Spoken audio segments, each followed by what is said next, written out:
Hello guys, இந்த வீடியோவில் நம்ம அனிமேலே ஒன் ஆஃப் த கிரேட்டஸ்ட் ரிடம்ஷன்ஸ் வச்சுருக்கிற நம்பர் 2 ஹீரோ எண்டேவரை பற்றி தான் பார்க்க போகிறோம். Okay guys, let's get it to the video. தம்பி, அந்த இன்ட்ரோ போடியா.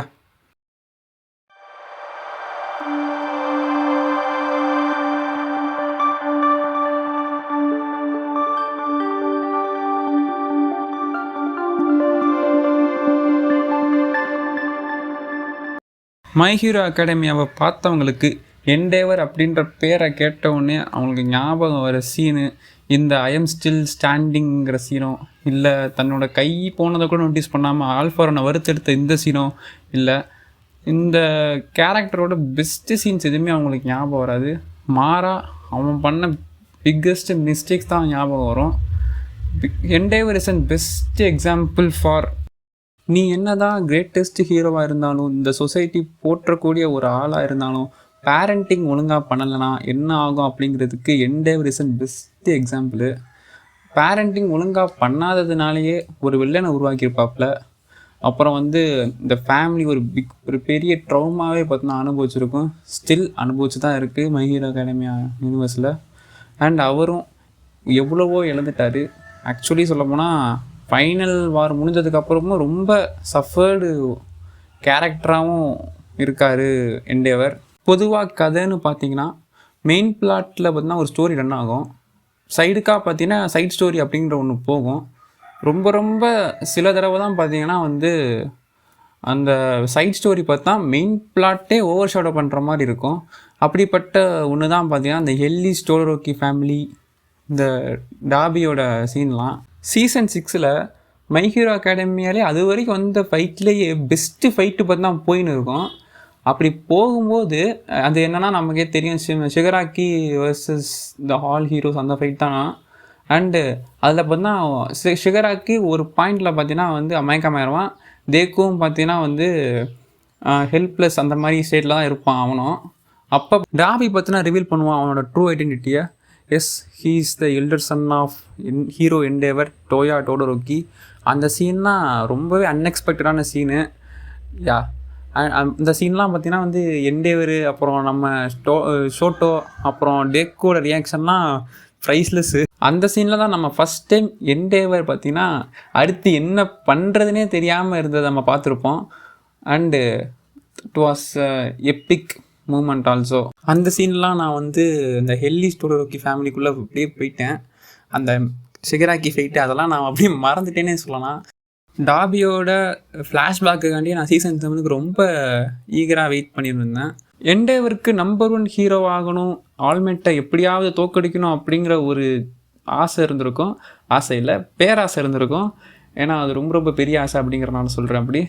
அண்டு அவரால் அதை கடைசி வரையும் அடைஞ்சிருக்கவே முடியாது. ஆல்மெட்டை தோக்கடிச்சிக்கவே முடியாது. ஒன்ஸ் ஆல்மெட்டை அவரால் தோக்கடிக்கவே முடியாது அப்படிங்கிறத அவர் ரியலைஸ் பண்ணதுக்கப்புறம் பார்த்தீங்கன்னா எப்படியாவது அவரோட பசங்க எப்படியாவது தோக்கடிக்கணும் அப்படின்ற ஆசையில் பார்த்தீங்கன்னா இன்னொரு நல்ல ஒரு ஸ்ட்ராங்கான குறுக்க வச்சுருக்க ஒருத்தவங்களுக்கு தான் கல்யாணம் பண்ணுறாரு. அவங்க மூலயமா குழந்தையும் பெற்றுக்கிறாரு. அப்படி பிறந்த ஒருத்தன் தான் பார்த்தீங்கன்னா டோயா டோடரோக்கி.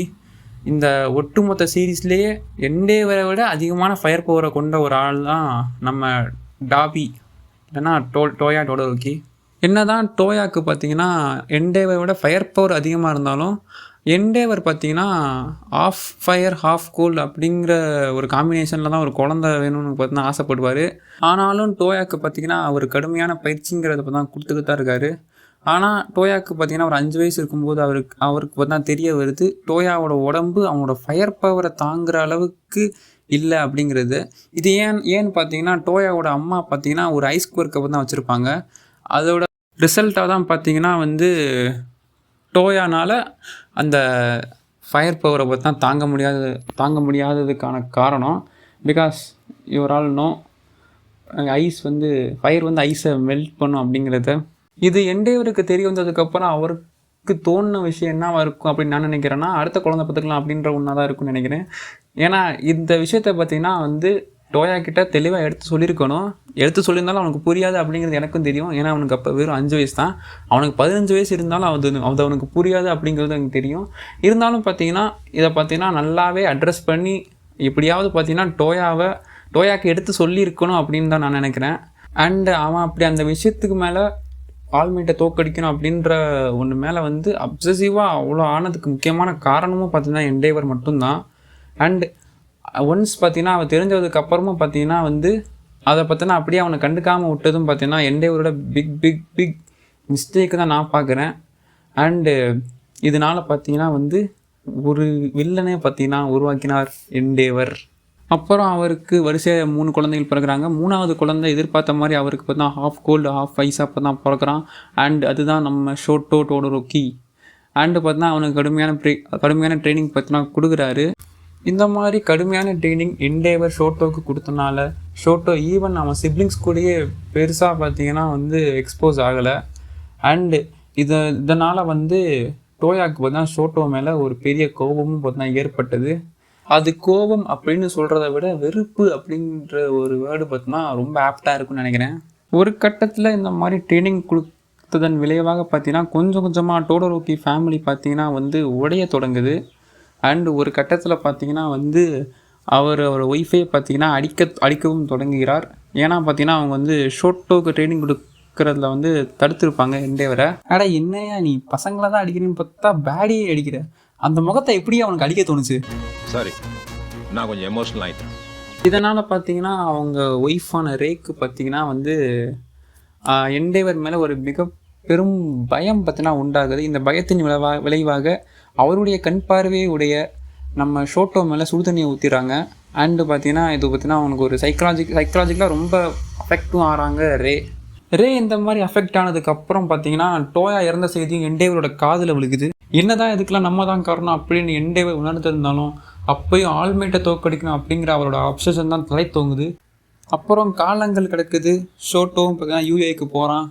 அண்டு ஆல்மைட்டு ரிட்டையர் ஆகுறாரு.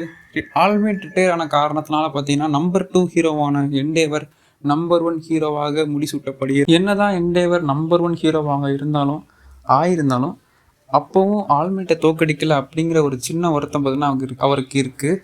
அண்டு எண்டேவர் நம்பர் 1 ஹீரோவாக இருந்ததுக்கும் நம்பர் 2 ஹீரோவாக இருந்ததுக்கும் பெரிய டிஃப்ரென்ஸ் பார்த்தா அவரோட கேரக்டர்லேயே இருக்கும்.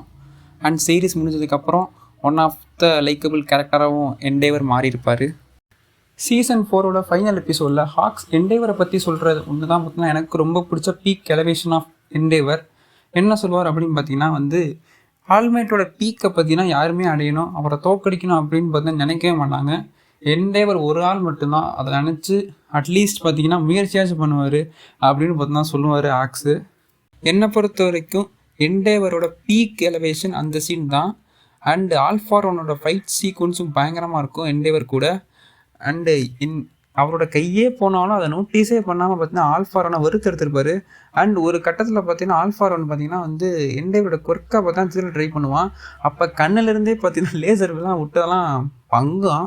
கடைசியாக எண்டேவர் கிட்டேருந்து நம்ம ஒரு விஷயம் கற்றுக்கணுன்னா அதுதான் பேரண்டிங் ஒழுங்காக பண்ணணும் அப்படிங்கிற விஷயம். குழந்தைங்களுக்கு நம்ம அன்பு கொடுக்கணும், குடும்பத்தை நம்ம அன்போடு பார்த்தீங்கன்னா ட்ரீட் பண்ணணும்.